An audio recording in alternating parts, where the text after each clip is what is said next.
Please welcome the Managing Director for Air India Express, Aloke Singh, in discussion with Skift Asia editor Peden Bhutia.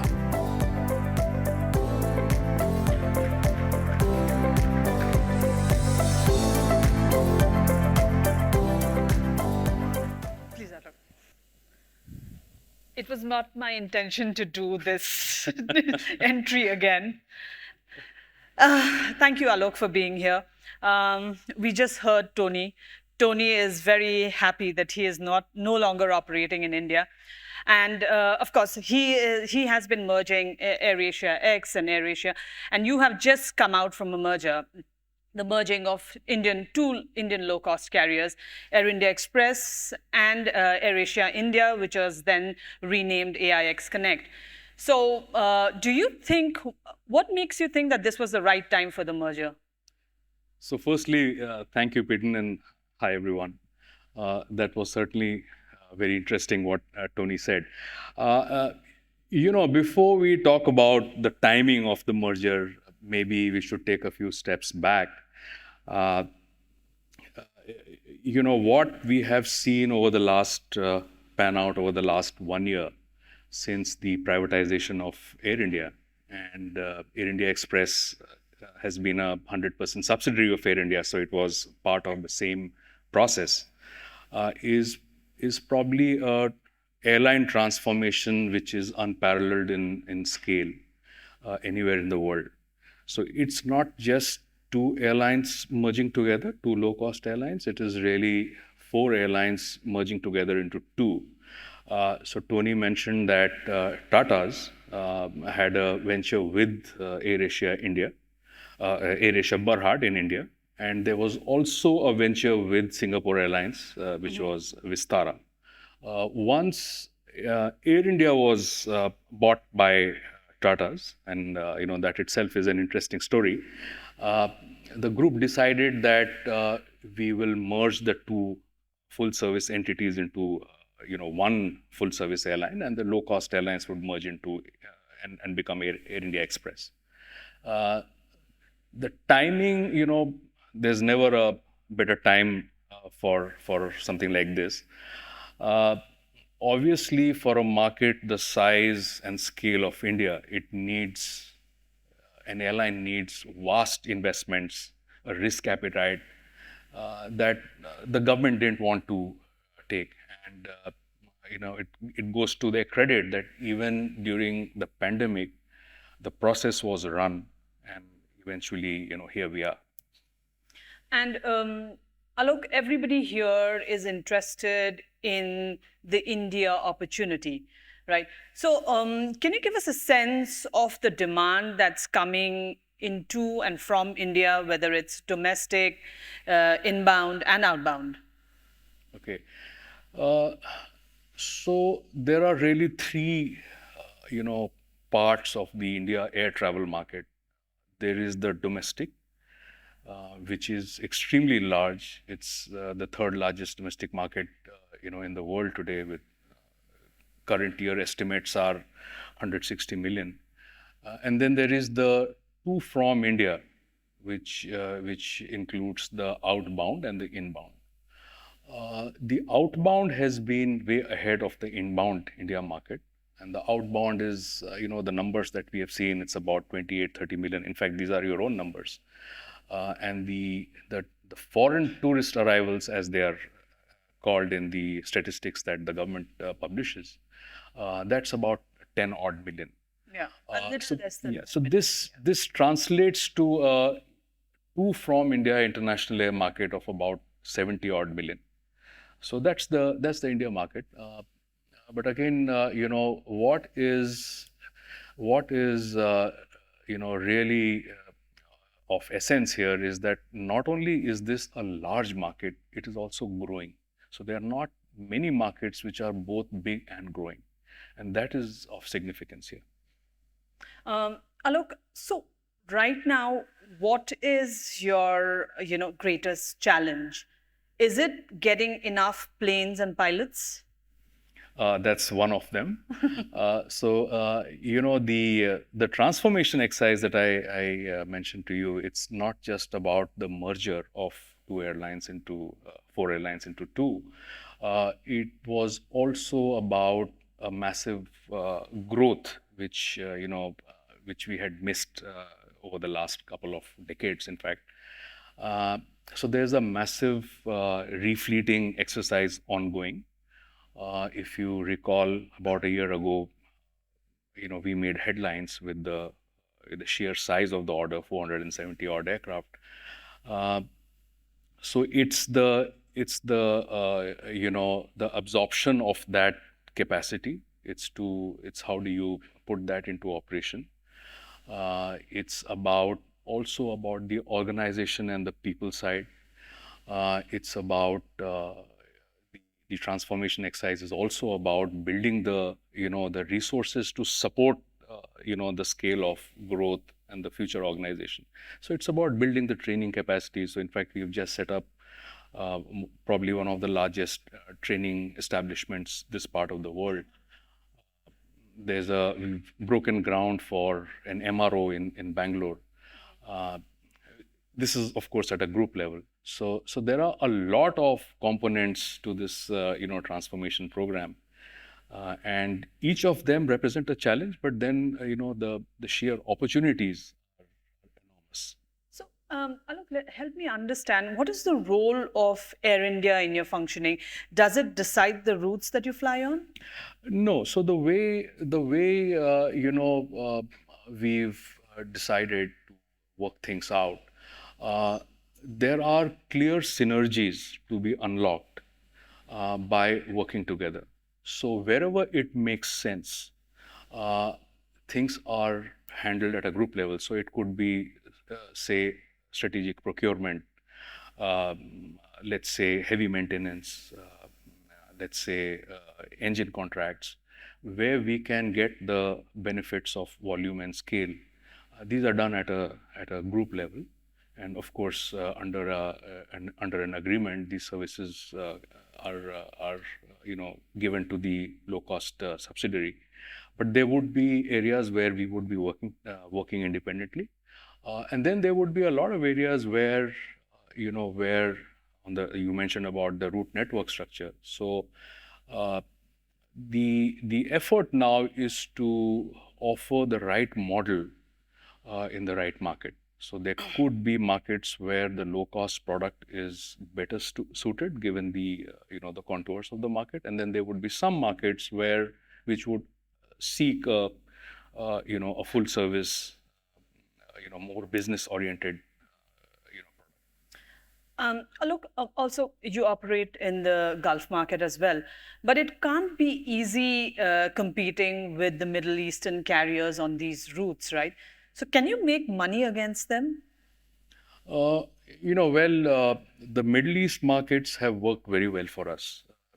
This is the strategy that we have adopted, and that is also playing out in the domestic India market, is that we meaning the Air India Express LCC entity, from the smaller tier 2, what we call tier 2, tier 3 cities, into points in the Gulf, Southeast Asia. So these are markets which we understand well. We are not in the hub to hub markets. These markets we have yielded to Air India because the market needs are better served by a full service product. Mm-hmm.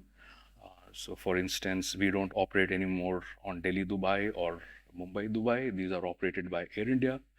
We operate on Goa Dubai, which is a smaller city pair, Jaipur Dubai, Amritsar Dubai. So these would be the typical markets that we would operate to, and I'm talking about the Gulf.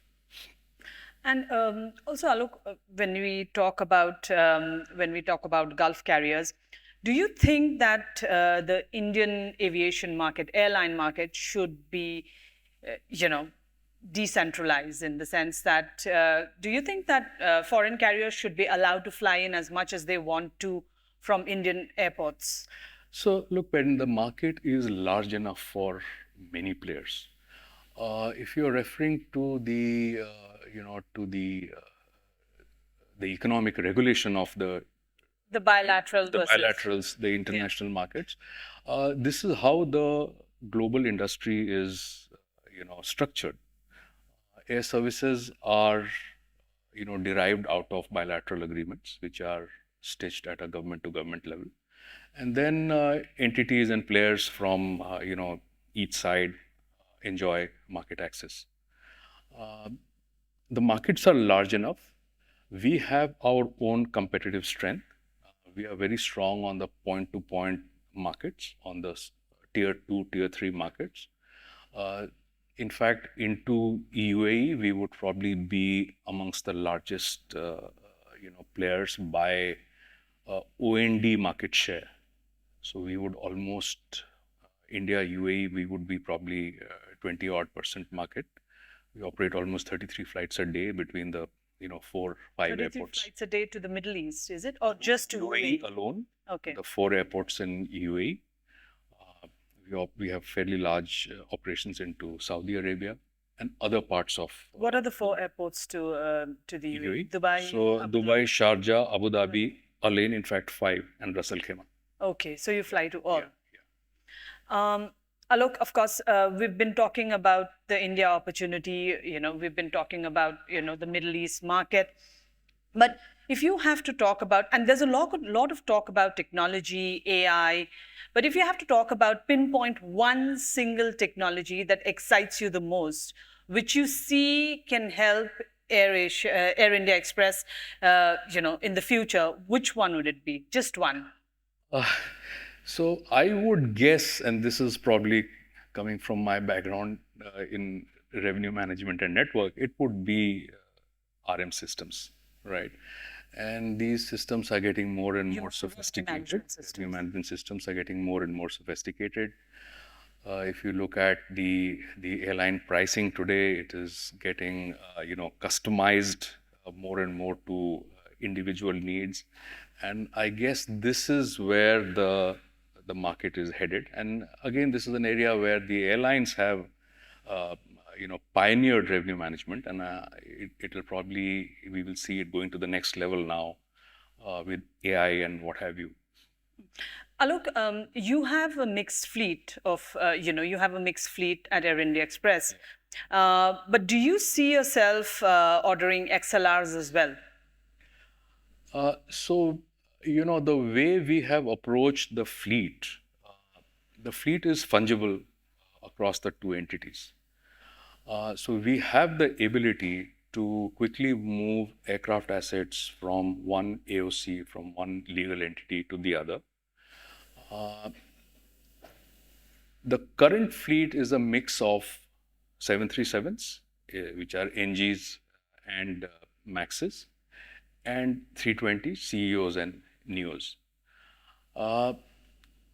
Once you reach a certain size and scale, we believe that it doesn't really matter. The advantages of commonalities start diminishing, so you can have 2 different fleet types. We have placed a very large order with both the OEMs. Yes.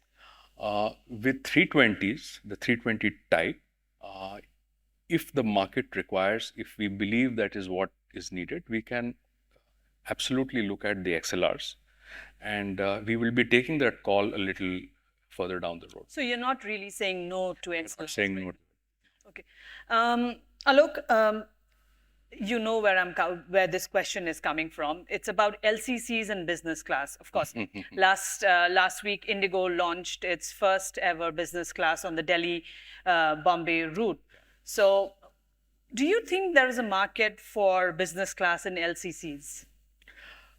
So look, I think it is really about the larger question of do you stay true to a business model? My personal belief is that no model should be left unchallenged. If you look at how the LCC model has evolved over time, right? It was about point-to-point traffic, no transfers. It was about no loyalty program, no GDS distribution. But we have all of that today. Even in our model, a large part of our carriage is, transfer, not just within the LCC network, but also between the networks of the full service Air India entity and ourselves. And so every airline is looking at their own, challenging their own business models. And if it works for them, great. We are not going to have a business class on the aircraft that we operate. We have business class right now, but this is a temporary, product. You do have business class? Yes, because a large part of our 737 fleet, these are what we call white tails. They were made to the specs of some other customer, but we acquired them. So they have come with a business class, but we will start reconfiguring them from April onwards. So you're saying that Air India Express is not going to operate business class? We are not going to operate business class, but we do offer hot meals, right? We are going to have connects, transfer connections over our own hubs, the hubs of Delhi, Mumbai, Bangalore, to Air India long-haul flights, and even other LCC partners overseas. So are you saying that you are giving the services of business class, but you're not calling it business class? No, we are saying that the business class is an aberration right now in our in our configuration. It is not going to remain. We are focused on the all economy side of the business. Markets which need a business class are going to be served by the full service entity, and therefore we are not going there. Alok, there has been a lot of talk about direct bookings versus OTAs in India. Of course, Indigo has started doing that. I know that every time Yatra has an earnings call, Dhruv Shringi is always talking about the fact that how Indigo is selling cheaper. That's why OTAs are not making money. And I see that even Air India has started promoting direct bookings. You offer some kind of discount when you book directly. So what is your take on direct bookings versus OTAs? How important are OTAs for your business?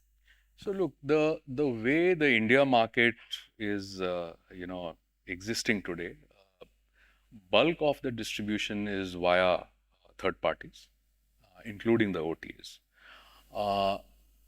Every airline, and indeed every company, would like to own the customer relationship, right? And that's how things are going to go forward. OTAs have their own strengths. There are customers who would like to, compare prices, look at different schedules. So they will always have, their share of the business. And we work together with OTAs because there are areas where they certainly bring a lot of strength, right? So we work together. Right now, the India market, all carriers broadly have about 20% distribution through their own channels, as it is for us. But most certainly, we would like to increase that share, even as we work together with the OTAs. Also, Alok, when we are talking about the merger, personally for you, what has been the toughest part of the merger and the most rewarding as well? So I think in any merger, of course, there is there are the tech platforms and the systems, processes, etc., to align and to harmonize. But it's really about people, and we often tend to understate how important that is. So for me personally, the learning was that the people part in any merger are that is fundamental to the entire exercise, and you need to communicate to the employees, to all stakeholders, what it means for them. Anything that we do has to be transparent. Anything that you do has to be with the process of consultation, and communicate. So. And that's what we're doing today, right now. Absolutely. Yeah. Thank you so much, Alok. Thank you so much. I really appreciate it.